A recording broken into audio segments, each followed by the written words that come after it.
Padraic McKinley. Call me Pat Lawrence. Thank you. How's it working with Russ and Ethan? Very different characters in general, as far as personalities are concerned. Yeah, for sure. This is their first movie together. I was really nervous sitting together, and there was scene one, shot one, Russell and Ethan. I was saying it was like watching like Djokovic and Federer hit tennis ball. I mean, it's just like,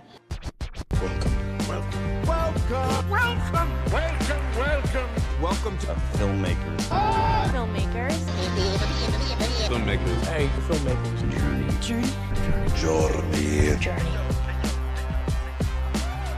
Take your seat. The journey of a lifetime is about to begin. All right. Hey, everybody. Welcome to a Filmmaker's Journey. We are live from Park City, Utah at the infamous Sundance Film Festival. We are at the beautiful coffee shop, Urban Sailor Coffee. Not only does it look amazing, they got a mean cup of joe. So if you're in Park City, make sure to check out Urban Sailor Coffee right off Main Street. Best coffee in Utah. So they're gonna be sponsoring the episode. But today, if you clicked the title, you already know who's here. But today's guest is a filmmaker whose path to being a director is something we should talk about. He was the man, the surgeon, on the chopping board of some projects like Homefront, Dexter, and one of the greatest high school rom-coms of all time, 17 again. Now making his feature film directorial debut at no other place than the Sundance. Give it up for Padraic McKinley. call me Pat Lawrence. Thank you. Thank you. Good. How you doing today? Yeah, good? Man. Yeah, really good. How's your Sundance so far? Sundance is good. It's crazy out there. I think the last one and the last year, without the first year without Redford, I think it's busy and I think it's hectic. But It's not your first time, right? First time ever at Sundance. Same. Yeah, no kidding. Same. Nice. First film festival. Really? First film festival. That's nice. Yeah. Oh my God. So Yeah. I got to see, so far I've seen the screening. Really good. It was good? Yeah. What's, I think the Duplass? I don't remember the name. Yeah, amazing. Duplass, 3 episodes. I think they're showing it to Netflix on Monday. Yeah, It's one of those, it's like after I've seen it, I was like, it's getting bought. It was like Suits and Entourage. It was fun. Yeah. You should go check it out if you have a chance. Definitely, yeah. I like your recommendations, so I will. Yeah, they're like the Sundance Kings right now. Love it, yeah. And that's the animated. Yeah, which short one was that? circuit. The animated shorts, Yeah. yeah. Anything good? Yeah. So, There was one that was all made from knitting. That was pretty cool. all right.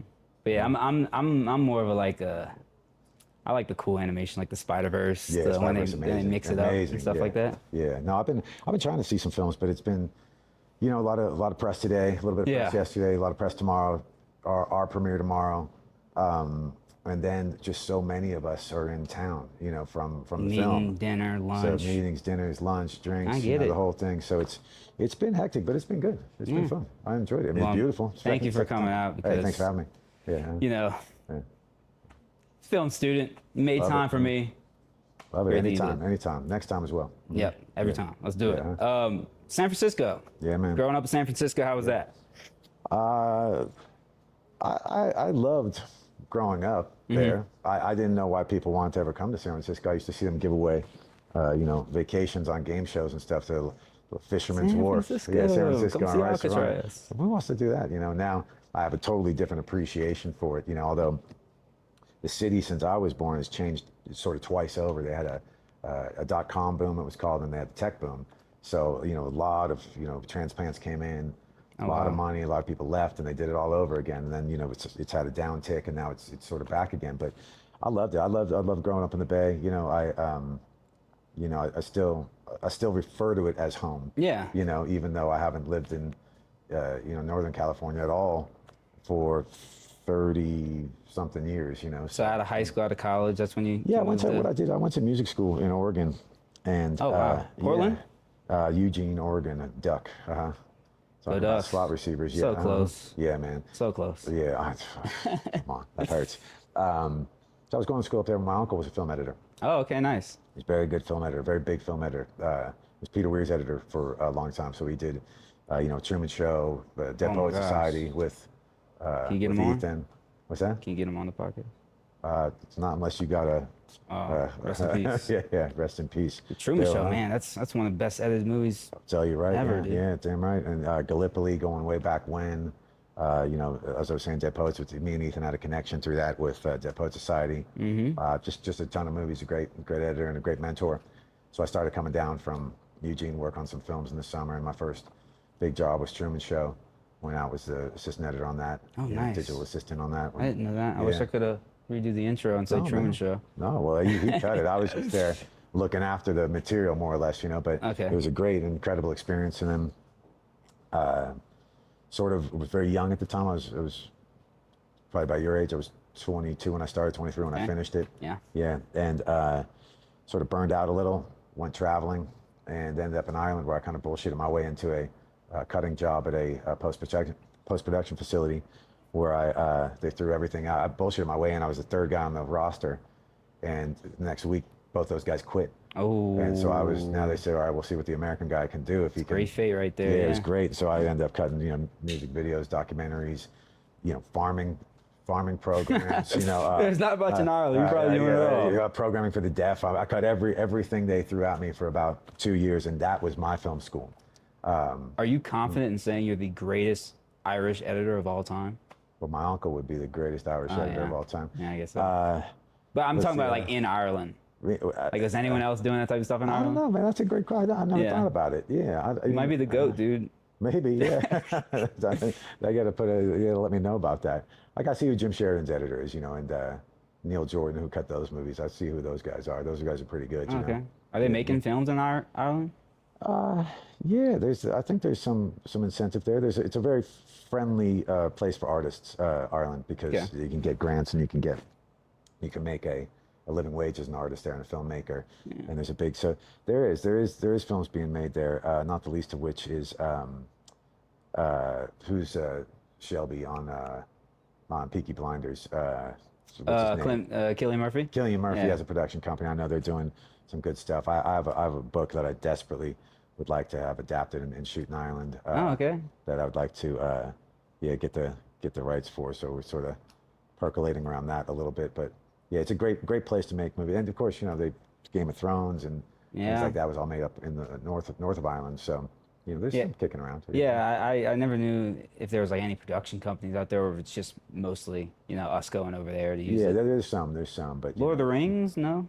Lord of the Rings is New Zealand. Yeah. Yeah, New Zealand. You ever been? To New Zealand? Yeah. Did you go when you stopped by?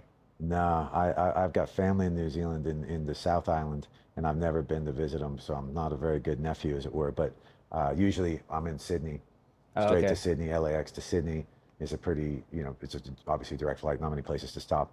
And then, I've spent some time up north with Russell, and I have a ton of family in Sydney, so try to see them when I'm down there as well. Got it. You ever call your relatives in New Zealand and talk about calling it Australia and mess with them? Yeah. I heard they get like super mad. The Kiwis and the Aussies, they have a whole thing. I mean, you've seen Flight of the Conchords, I'm sure. Yeah. The ongoing joke about being they're kind of bumpkins, but the Aussies are kind of just kind of meatheads. It's ongoing rivalry, I guess. But I love it down there. Either way, I love it down South Pacific. Yeah. How many times do you go a year? Well, I didn't used to go much at all, and then when I met Russell in how'd you meet Russ? I met him through The Loudest Voice. He was doing The Loudest Voice, and that was for Blumhouse TV and Showtime. And at Blumhouse, the head of TV there at the time, he was an executive on a show that I was cut and produced and directed called Kingdom, and he was a very, very big champion of mine. And so when they got in a bit of trouble with that show, it wasn't sort of gelling at first. It wasn't really coming together. He asked me if I could give him some notes, some handwritten notes. Oh, nice. And instead I said, well, just send me the footage and let me just show you what I do. It's too hard for me to tell you what I do. Let me just do it, So I spent a week on it, sent him back about 12 minutes of footage or something, cut footage, new music, new design, new style of it, new invention. And I was in the movies on a Saturday afternoon about 3 or 4 days later, and I get a text from a +61 number, Australia, and it says, hey, Pat, Russell Crowe here. This is going to sound like a brag, but this is what it said. He said, I've been in this business long enough to know a bit of a genius when I see one. So he's like, now you are on the show. I don't care what you're doing. You're now taking the show and running with it, so. Please tell me your response was, so you were entertained? Oh man, I blew it. I just blew it. Damn. So then, working closely, finishing that show from sort of reinventing it top to bottom, and then Russell just, we just got along creatively very well, and he asked me to look at some other things, so I go down to the farm, work with him a little, helped him out with some mixing and some color on his last film, sort of give him a bit of a recut on it, and then I was helping him out with a documentary this time last year. So, long way to say, I didn't go jack shit for years and years and years, and I think I've been 5 or 6 times in the last 3 years. Okay. Yeah. Nice. So yeah. So it's just like strictly a relationship to go see. Yeah. Then I never see my family there. Right. So if I go to the farm, I'm so busy. 2 birds. So, yeah. Well, then I see him not enough, and then what I did is I went when I was up there. I said, oh fuck it, I'm coming just for a vacation. So I took my whole family, my wife and daughter, my mom and dad, and we all flew down to the city and just spent time with the family instead of working. So yeah, but I love it down there. Okay. Yeah. So Uncle got you in the film. Yeah. You always knew you wanted to do film as a child, or not really? No. We are a huge movie family, Yeah, always. And obviously with my uncle in the business, there was always this connection. But I wanted to play music, or play sports or something. I wanted to, I was a restless student to say the least. I didn't apply myself too well at school. I applied myself to music. I applied myself to sports. I applied myself in things that I was interested in, rather than what they wanted me to be interested in. So the options were kind of limited. I ended up going to study music. And then I was sort of, getting in the swing of things. Asked my uncle if I could come down to LA for work in the summer, and day 1, hour 1, I was like, yep, this is what I want to do. Yeah, this is, exactly. I mean, it took 2 seconds until I realized, this is what I want to do. You graduated with the music degree? No, not even. You found out I'm going film, dropping Dude, out. I'm behind you guys. I'm a sophomore. Yeah. That's funny. Yeah, man. No, I dropped out, went down to LA. Oh, wait, sorry. What happened was Truman Show came up. My uncle was cutting it. At that point, I'd done 2 films prior to that. One called Down Periscope, which was a submarine film with Kelsey Grammer, which is weird, and one called Kiss the Girls I worked on. It was directed by a guy named Gary Fleeter, who I ended up having quite a long relationship with later, just coincidentally. And came down to LA, started learning to use the Avid, starting to understand the process more and how I could be useful. My uncle put me with a music editor for a long time. Okay. So I started learning to cut music. And then when the Truman Show came, okay, we're going to go. It's right around Thanksgiving time.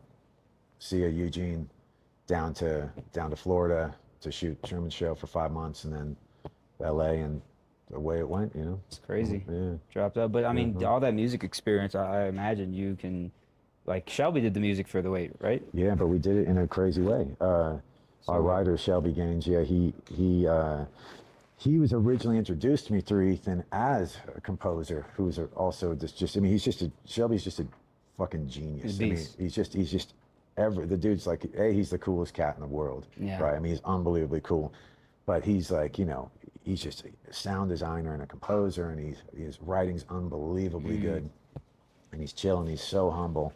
And I'd heard his score, him and his brother do these scores, and they invent all the instruments. So like it'll be a door with strings he'll be playing, or I was looking at something yesterday. It was a shovel stuck into concrete with a one string on it, kind of like a washboard, like a big washboard band. Yeah. And he invents these. So when we were going through composers, and we didn't have any money for a composer or anything, but I was like, I mean, I don't have to talk to Shelby about the movie. We've been lockstep on the movie for years. Oh yeah, dude, save so much time. So much time, so much effort, and the score is so good. It's so far out there and good. It's badass. So what's the origin of the story? The origin of The Wait. Guys, he directed The Wait. The Wait. Sundance. I don't know if I said that. Yeah. Starring Russell Crowe and Ethan Hawke. That's right, Russell Crowe. So what's the origin of the story of The Wait? The story in the movie, or how did we get it there? How'd you get it to the movie? How do we get it going? The movie? Yes. Yeah. So I'm gonna tell you I'll try to do this as unvarnished as possible, because I don't want to upset. There's some writers things on it, but Right, it'll be okay. Yeah, it's not bad. It's the truth. Yeah. Fuck it, you know. The Fields, who are the producers on it, Simon Fields and Nathan Fields, they've been champions of mine for a long time as well. And originally, maybe 20 plus years ago, I cut a film for Simon was a producer, and we've always kind of got along. And I became friends with his son, Nathan. And they gave me a script called The Wait, and basically roughly the same plot line, but I didn't really connect with it because I didn't think it made a ton of sense, the story. And Oh, wow. Yeah, and I said, Don't tell Sidney Lumet that. yeah, right, yeah. He said, you read the script, you better know when you're going to direct it the second you read it. But you're saying that you didn't really connect with it. I'll go a step further and say that I think that anything that's weak on the page is only, just absolutely amplified when it comes down to screening it in a theater. You're not going to hide anything. It's as much as you think you might get away with it, or you convince yourself it might be. It's not. Make it look pretty. It's not going to work. It's not going to work. Yeah, it's a backbone. Yeah, you got to have the story make sense. So I said, look, I'm not.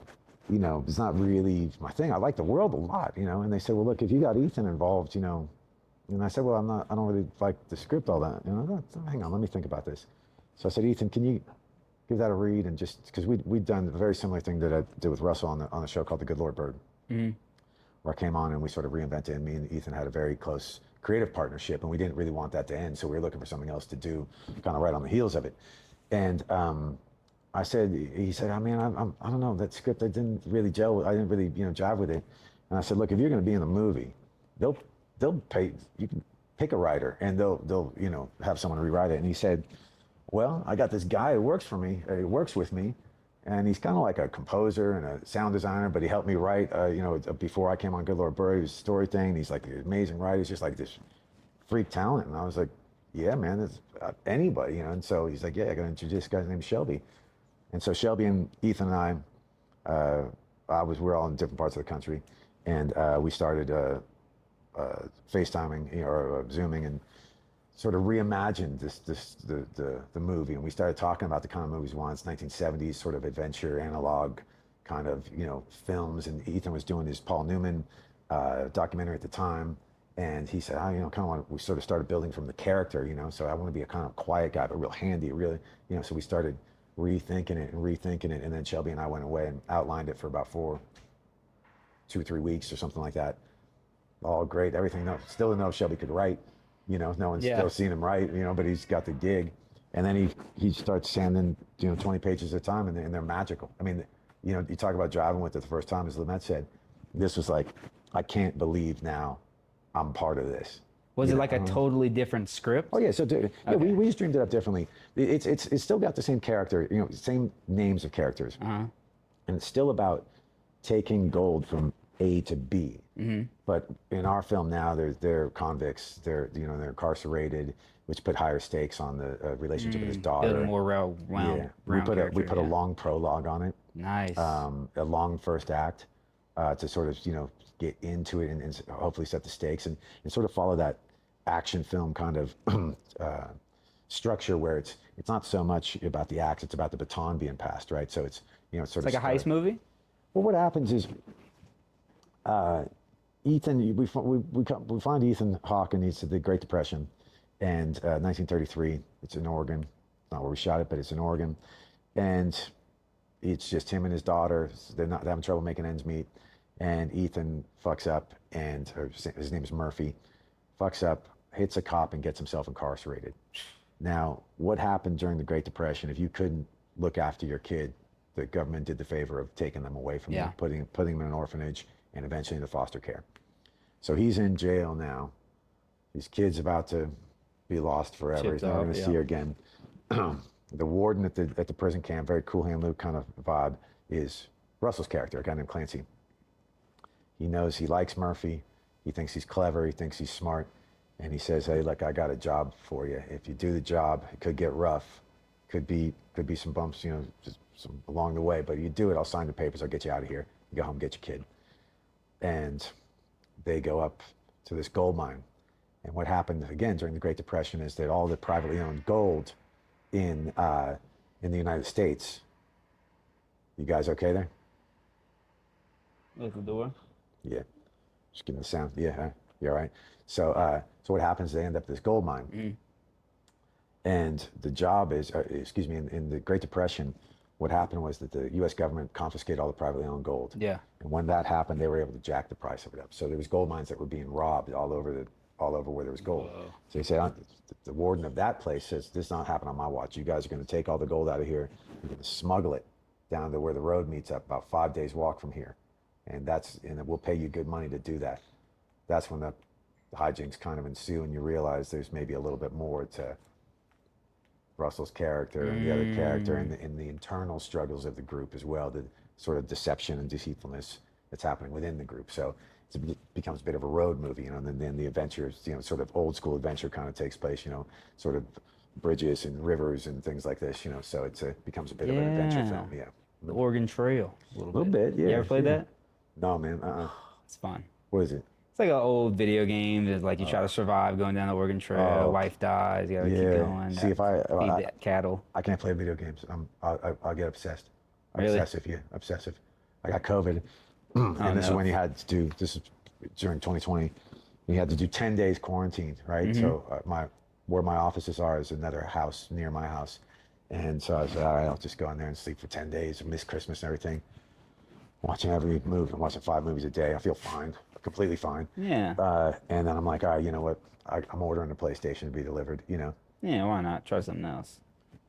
It's me for 20 hours a day now. What game? Yeah, I was like, I got to stop. I got to step away.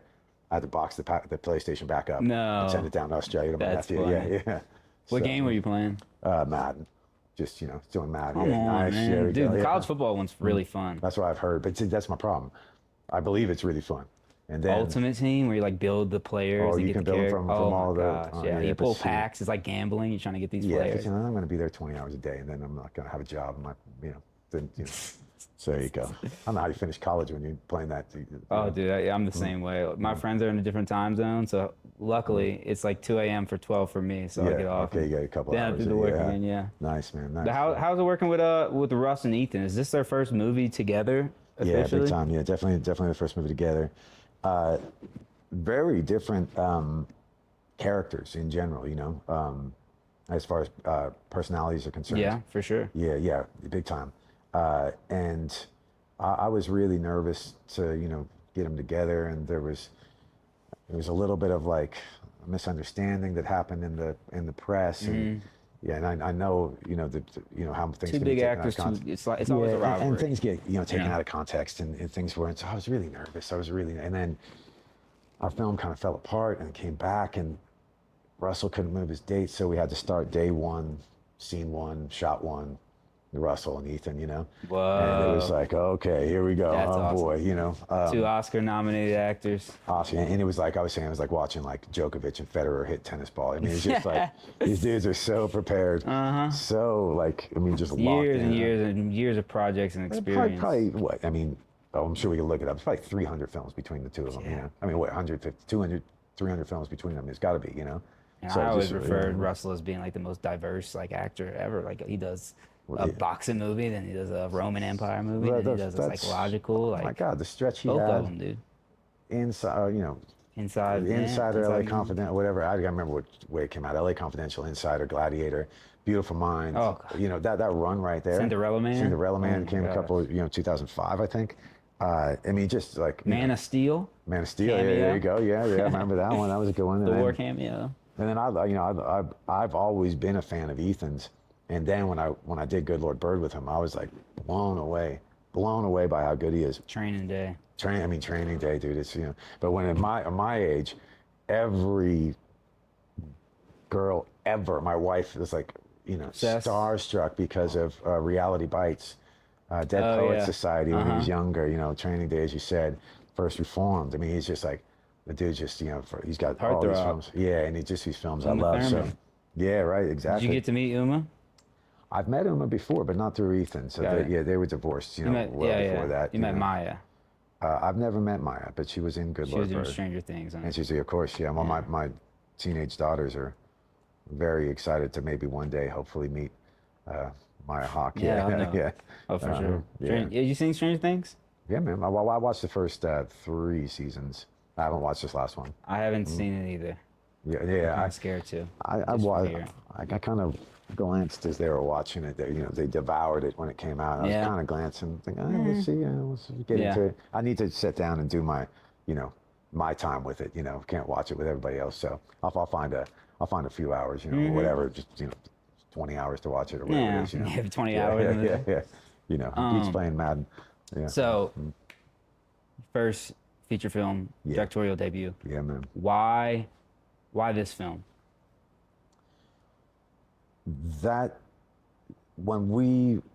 the process of doing that, I've been doing a lot of fix-it jobs for about 10 years. And the fix-it jobs were like, not only a re-edit, but a reinvention. It could be reinvention musically, but then it got into writing and it got into second unit directing on those things and sort of, taking these things and kind of building them up. And when we did the script, that process of, sort of re-breaking it, rethinking it, it felt like an exercise at first to see if it could happen. I wasn't dreaming that we'd be at Sundance in a few years later. I just think, let's just see if we can make this script good. And then Shelby went and just, as I said, just crushed it. And now I sent it to Russell, and Russell said, I really like the story, but don't get used to me not being the quarterback. But he didn't come in and do it. So now I got this cool script that we developed. I got Ethan playing the lead. I got Russell playing his, the big part that sets this whole thing in motion. And now I'm thinking, we can make this film. This can happen now. We could get this funded, and this is going to be it. And then, and I'm such a huge fan, man, of like 1970s films, and and the simplicity of some of this stuff, and the like I was saying, the analog nature, and not a lot of CG, effects and things. And I'm thinking, man, this is cool. We're going off to the races. It was not off to the races. No. It was not off to the races. We came in with a positive mindset. You have to keep it. Yeah. I think that's Problem you just solved. have to keep pushing it, and we just kept pushing and pushing and pushing. We were looked up in Canada. We went scouting. We looked like we were going to shoot in Vancouver Island. Away, and then New Zealand came and made a play for us. But Russell said, "I don't shoot in New Zealand." I was, oh. He's going to go back when it's his gig. He's directing, and because it's his home. Yeah. And then there was bits and pieces around America that came and said, we can do it here. We can do it, but couldn't get the money right. Couldn't get the sales right. Just kept pushing and pushing and pushing. Eventually, Bavarians said, you can make the film in Germany. I was like, I can't make the film in Germany.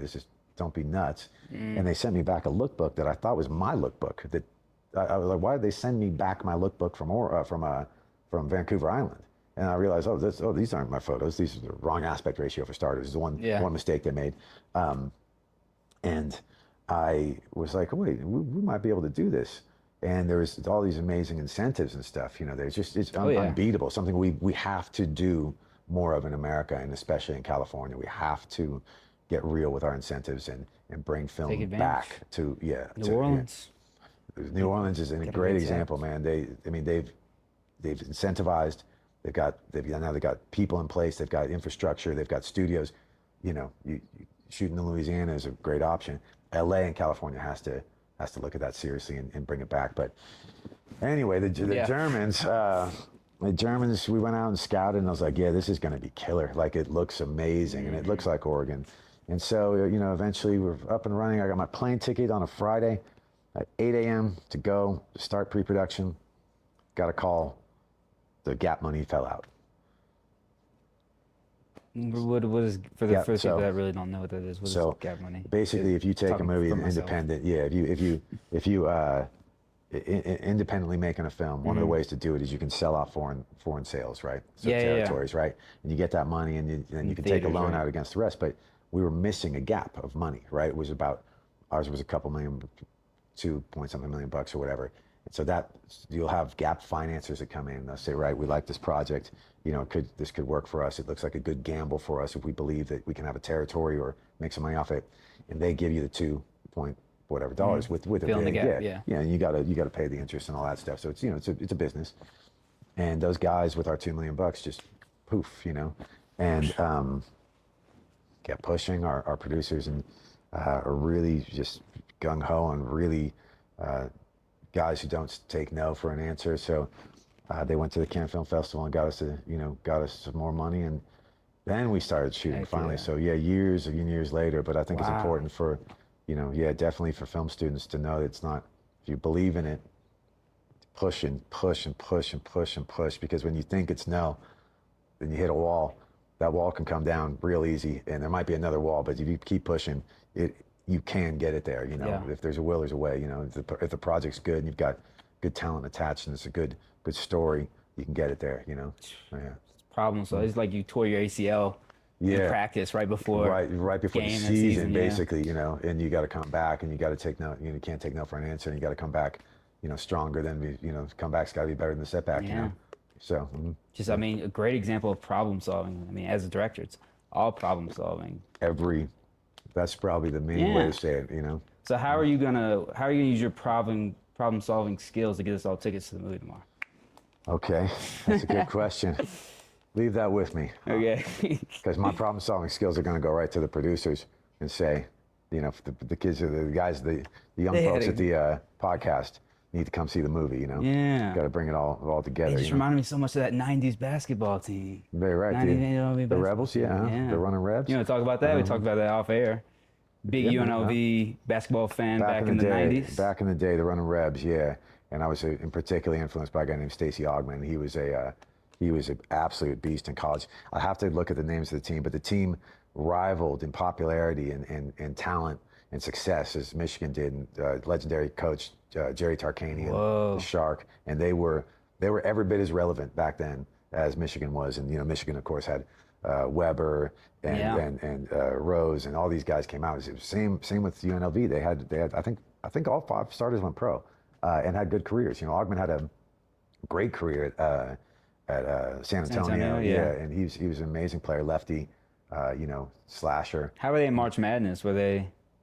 They might have. I'd have to double check this. They might have won. Really? Or they definitely. I mean, they were favorites. Yeah. I know that. So they were incredible. So go Rebs. I still like them. Great. Someday they'll be back. Come yeah, to man. Next time in Vegas. Filmmakers lab for us. Done. Count on that. Next time in Vegas for sure. All right, let's talk about Sundance now. Let's do it. Yeah. When you found out your film got in Sundance, what was the reaction? Is that your first and only submission? 2 submissions we put in, Sundance and Berlin. Mm-hmm. Got into both of them. Yeah. So of course. I was in Croatia scouting a movie that I wrote, and that there's been a little bit of interest to make, and so we were over there seeing if we could make this movie in Croatia. And I was having a drink and a burger with the location guy at the bar in the hotel. And the phone rang, and I thought it was spam. It's 213 number. It usually means nothing. Mm-hmm. Sent it away to voicemail. Went upstairs, was packing up to go to Berlin the next day to start mixing the weight. And I looked at it, was going to erase the voicemail, and I saw the AI caption that said Sundance, and I thought that's a cold fake call, if that's and then I started thinking, man, I'm getting a little nervous, Oh my God. And I said, I don't think they call you. And I started thinking, they don't call you to tell you. Send you an email. Huh? Yeah, they don't call you to tell you it didn't get in, right? They don't. I was like, I'm gonna call this guy back and see what this is about. Guy delivers the news, and I'm like, I said to him, it was such a nerdy thing to say. I was like, this looks like the coolest fucking phone call I've ever had in my life, man. And you got to tell the crew right there in Berlin? You're already with them? I was in Croatia that night, so the next day I was able to see, but I was on the phone. The second I hung up with Sundance, I was on WhatsApp, I was on text, I called my wife first thing, and told her, and I was like, truth be told, I was really emotional about it. I can't imagine. Yeah, really emotional. First film, Sundance. Yeah. Never been to Sundance. Never been to Sundance. Been to Park City when I was 15 years old, and that was for skiing, which I don't like skiing, so it wasn't exactly memorable. Mm-hmm. And then, Sundance, and now we're going to take it on the road to Berlin, Yeah. Can you answer a question 100% honestly right here? Yeah, give it to me. You nervous? Yeah, sort of. But more the reaction, or more just the going up and what's funny? I had this underlying stressor, and I couldn't quite pinpoint what it was. Uh-huh. And then I realized some of the actors haven't seen it. Ooh. And I was like, oh fuck, man, these guys have become like really close friends of mine, and I don't want them not to like it tomorrow. So I'm like, this might be the hardest hurdle to overcome tomorrow night is showing the guys the film, But that being said, we've already shown it to press last week, so they're holding off the reviews until after our screening. But we were doing the Elvis Mitchell studio this afternoon, for instance, and he's just so complimentary about the film. And so when you get guys like Elvis Mitchell telling you your film's good, even if you get some bad ones, and hopefully they're all good, right? Hopefully everyone is like get that like tomato Elvis. score up. Yeah, get it up. Yeah, let's get it up. But when you got that sort of quality of a critic talking about your film, then that takes a little pressure off. But I'll tell you the other crazy thing, because it's an independent film in the truest sense, and so everything we have to do to get it down is slash and cut things and get tighter and tighter and tighter. So I cut the film in 3.5 weeks, and I've never seen it. 3.5 weeks? 3.5 weeks, yeah. That's zooming. Yeah. It took longer to cut my 10-minute short film than that. Yeah, man, you gotta just go, right? Yeah, 3.5 weeks. Took in some thoughts from the producers and the other people, that for another couple weeks, and locked it, and we submitted. But I've never seen the film with anyone besides the mixing stage, with a couple sound editors, the mixer, and. So that time with the press was the first time seeing it? I haven't watched it with them yet. So tomorrow night, 500 people, that'll be the first time I've seen a movie play, with an audience. So I'm excited, but I'm nervous. Yeah. I didn't know that. I thought, so I seen the screening tonight, that was the first time being shown. But yeah, second time, got the press. Did you see the reviews yet? No, I haven't seen them. I've heard rumblings. Through the grapevine. And then today, when we did the studios, we did like Hollywood Reporter and Elvis Mitchell, and did a bunch of the ones up and down Main Street there. It seemed like they were telling us they liked the film, so I'm gonna hopefully hold them to it. Hey, we all got Letterboxd, so good. Easy 5 stars. Right? Yeah, I have a question for you. Top 4. My top 4. I got Good Will Hunting at 1. That's a good one. My favorite movie ever. I got Star Wars 1977, New Hope at 2. Yeah, okay. I slid Sinners in there at 3 new after the 8th watch. Okay, wow. After the 8th watch, yeah. Oh my God.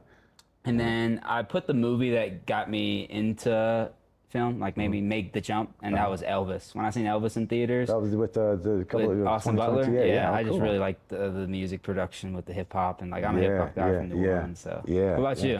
You got Letterboxd? Top 4, yeah. I got Letterboxd. I don't log as much as I should. Like, I just watched over the holidays. I must have watched like 35 films, and I can't barely remember what they are. Yeah. And I go, someone goes, you see that? I go, yeah, I saw that. And I went, I don't know, I should, to keep a list. Top 4 on mine currently are 2 by Hal Ashby, and Hal Ashby is a editor turned director. Okay. But it's not why I like his films. I've liked his films before I even knew that. Yeah, he won the Academy Award for editing, and then he became this legendary filmmaker. And the 2 I like are his on there. People gravitate towards a film called Harold and Maude, but I gravitate to 2 others of his. One's called The Last Detail, which was Jack Nicholson and a very, very young Randy Quaid. And the second one of that is called Being There, which is sort of in spirit to sort of a Forrest Gumpy kind of film, where there's a kind of idiot savant walking through the world, and things are his simplicity and his earnestness and he has all these things happen for him. And it's an amazing watch called Being There. And that stars Peter Sellers, who was famous for being a comedian, mostly in Pink Panther films and Doctor Strangelove, things like this, Oh, nice. Yeah, like one of the best actors of all time. That's my 2 Hal Ashbys. Yeah. I've got a film that's called State of Grace, which is an Irish gangster film. I've heard Yeah, about 1990. Philip Janot directed. And I'll tell you the cast, it'll blow your mind. I mean, you couldn't do this anymore. You got Sean Penn, Gary Oldman, Ed Harris. Gary Oldman. Incredible. Robin Wright, before she was Robin Wright Penn. You got John C. Reilly's in it. What? It's just, the hits keep coming when you watch who's in it. Man, it's a good, true gangster film with one of the best sort of violent shootouts ever at the end. And is that 3 or is that 4? That was 3. Okay, my Got one 4th more. one. What the hell is my 4th one on there? Being There. That. You got the 2 from your buddy. Being Yeah, There. man. What's Being There. That and my 4th one. Give me one from this year, from 2025. Yeah. Favorite movie 2025. Okay, favorite movie 2025. I'm gonna give it a couple. Some that are a little under the radar. I loved Train Dreams. Yeah. They got to see it at Sundance last year. A lot of people from our school did. Oh man, it is so good and so powerful. I watched this insane film the other night, The Ugly Stepsister. Okay. It's a retelling of the Cinderella story, but sort of through the eyes of the stepsister. that's But cool. it touches on the pressure of cosmetic surgery and like Ozempic and this. But it's a period and it's really far out there. It's kind of a horror drama. I really liked Like it. The Substance a little bit. You seen Yeah, Substance? It's not far off of the Substance, but it's kind of period and kind of weirder. Yeah. And I really, what flew under the radar that I really dug was Roofman. I liked Roofman. Roofman was fun. I was like, how did that? A lot of heart in that one. A lot of heart. I got to give my props to Blue Moon. Yeah. Obviously, I think that's a hell of a one. I got to talk about Nuremberg, right? Yeah. That was a good film this year. Made what's his name likable. Yeah, up until Somehow. Yeah, well, that's the thing about playing villains, right? Is you can't, if you don't make them, if you don't understand their charm, then it's actually offensive to the victims of the villains. And that's a lot with like what Russell did with Roger Ailes. If he made Roger Ailes charming enough that you could understand how he was able to Do the things that he did. do the things he did. Like villains don't know their villains. What's that? The villains don't know their villains. Right, yeah, that's it. They think they're doing the right thing, But I thought those were all, I thought it was a really good year for films, actually. Sinners is a masterpiece. Yeah. I mean, absolute masterpiece. That sequence with the Steadicam around the past and the present. God, I mean, come on, man. It's like, Dude, to get better than that. We screened it at UNLV on Thursday, Uh-huh. and I didn't plan on going. I seen it 10 times already. I was driving by, and it was at 6, and I seen that it was like 7:10, and I was like, wait, this is the one shot's about to come on. Swerved into the parking lot, hopped in the deer, went in there, balled my eyes, and left. So crazy. Dedicated. They shot it man. all where Dedicated, I live at. So like seeing the. Sorry to interrupt. We have 10 minutes left. All right, yeah, we're almost done. Yeah. She hadn't seen the train station and everything, like where I grew up. It's Oh, crazy. is that right? Yeah, right out Yeah. there. Yeah. Yeah, it's. I mean, it's amazing the beginning that you're in the world. I mean, Ryan Coogler is. I mean, I'm not sure there's anyone better. He's there hot might right be now. other people in that tier, but there's no tier above him. I don't think. Not right now. Yeah. No. Not right now. Yeah. Yeah, he's here. He's at Sundance. Yeah. I saw him. He was at the thing. Yeah, he's around here somewhere. Stuff to tell him. Yeah, I bet. I I'm bet. scared. Like I actually said, that's the one guy I don't want to run into. Really? At Sundance because I feel like I'm just gonna break down. Oh man, I could believe that. That movie means so much to me. Yeah, that's an insane film. What about? Did you see One Battle? I did. I saw it twice. I had to watch it twice because a buddy of mine, who I respect, he's a commercial director. I respect him a lot. He was giving me some thoughts on the wait. I'm sitting down having coffee. And he said, "Did you see One Battle After Another yet?" This is before it came out. I said, "No, I haven't seen it. It's probably catch it when it comes out, on Friday or whatever, a week from Friday it was or something." And I said, "You see it?" He goes, "I've watched it 4 times. I've gone to DGA screening. I've gone to see it on VistaVision. I've seen it on film over at there. I saw it, 70 mil. 70 mil. He saw them all. This is before, this is like the 3 special screenings in LA. He'd been to them all. I said, "Is it any good?" He goes, "It's the greatest film ever made." And I went, "Oh, well, that's incredibly high praise I think from I'm this gonna guy." go see it. Yeah. So I went the first day, and oddly, it was the first time I felt like I was coming down with something in maybe about 5 years. I was starting to feel a little like under the weather. I went by myself. I watched it on IMAX first day, afternoon screening, and I was like, I didn't really get it. You didn't get it. I was the same way my first watch. Yeah, it didn't really move me, And I thought that all these, and there's all these great things, like DiCaprio is incredible, and Benicio del Toro is like out of this world great. The one shots are cool. Everything, and all the acting, everything, and the writing's great. And the cinematography, the car chase is a masterpiece, right? Yeah. I was like, You get the. I didn't. I couldn't figure out where I was in the film. I was having this trouble, like kind of. I think from editing for so long, I'm always trying to figure out what the structure of the film is, And I was having trouble. I went home. I was like, I didn't really get it. Then my family wanted to see it, so we went back to a smaller screening room, and I think we watched it in 240. Can't quite remember. Maybe it was even doing that business, but I then sat in and seen the second time. I went, "Oh yeah, this is a masterpiece." I mean, it's just chalk up another one for Paul Thomas Anderson. Yeah. I mean, it's like, come on. I mean, and you feel like kind of dumb saying like, it didn't move me, or I don't get it, because he's such a master that you got to believe it. Don't You know, miss. yeah. So for me, it's right up there with. Yeah, I gotta watch it again. I felt the same exact way, because everyone's like, it's the greatest movie of all time. I watched it, I was like, everything was cool about it, but I didn't connect. But maybe it's so long, so much going on, so many different actors, and maybe that's why. Watch it one more time, and I think when you're more when you know where you are, when you're better attuned to where how the film It's gonna moves, go. Yeah. you know, it actually really elevates the experience. You know. Yeah. All right, since we're running out of time, last question. Yeah, give it to me. You know, filmmaker. Most of my audience is all film students, right? If you could leave one piece of advice, let me re-say that. If you could leave one piece of advice for a young filmmaker, what would you tell them? It's a great question, because there's a lot of advice to give, but I think for me, what was important is I never said no to any job that was offered me for a long time. I never said no to anything pro bono. I never said it if I thought it was going to be good or bad or whatever. And I just really got my skill level up there on my craft at the time, you know, editing.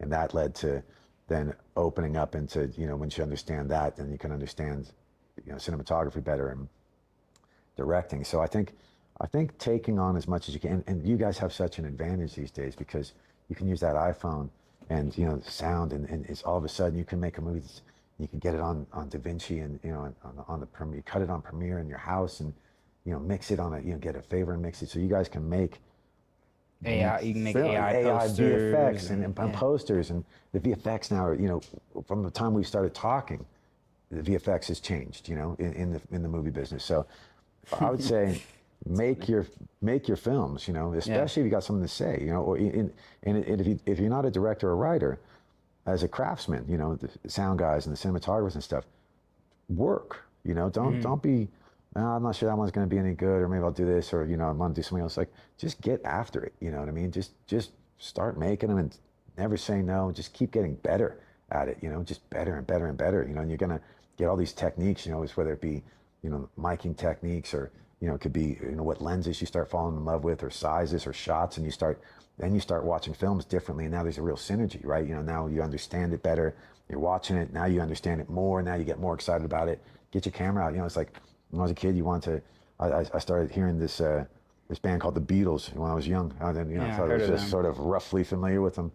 And then I wanted to play music, you know, so I get some drumsticks, and I'll figure this out, because I'm passionate about it. So if you got passion for it, do it, and then don't say no. I mean, excuse me, don't stop.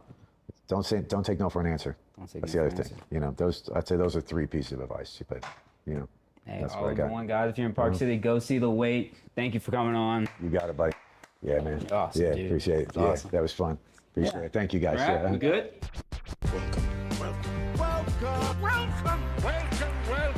Welcome to Filmmaker. Filmmakers. Filmmakers. Hey, the filmmakers. Journey. Take your seat. The journey of a lifetime is about to begin.